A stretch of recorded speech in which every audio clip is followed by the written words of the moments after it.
Hi, Larry Kaye, ShadowAnyone.com, and the creator of the Investigator's Ultimate Guide series, Premium Private Investigator Training, from someone who's been there and done that.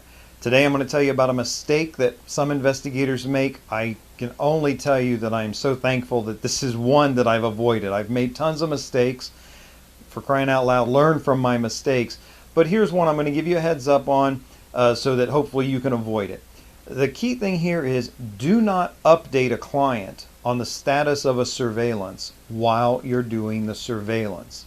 And what I mean by that is if you're following a cheating spouse, if you're following a wife who's cheating, you don't contact or update the husband halfway through the surveillance and say, yeah, I'm getting good stuff. I've got her over at this guy's place right now, or they're at such and such a hotel right now.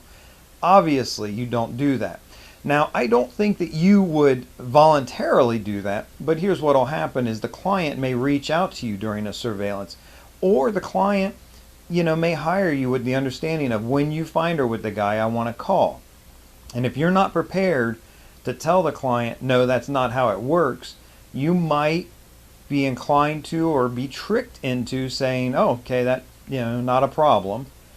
Of course the problem is, and this has happened, the client arrives on the scene and kills somebody, right? And it may not even be that dramatic in your case, but whatever the problem is, you do not want the conflict, the drama. You don't want your client showing up there. You don't want any information that you gather for a client to be used for illegal purposes.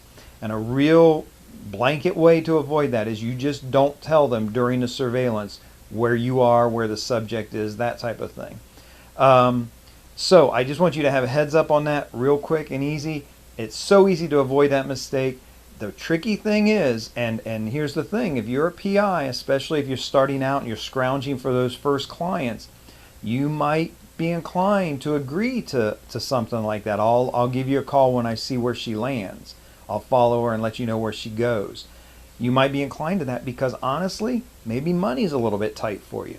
And you say, well, this guy seems okay, and you're gonna be tempted to move this rule, to fudge this rule in order to get the case. You don't want a case. You don't want a client who's making that kind of demand or insisting upon that type of thing. So that'll save you a lot of heartache right there. This is Larry Kaye, ShadowAnyone.com. Remember, do the right thing, even when it's the hard thing.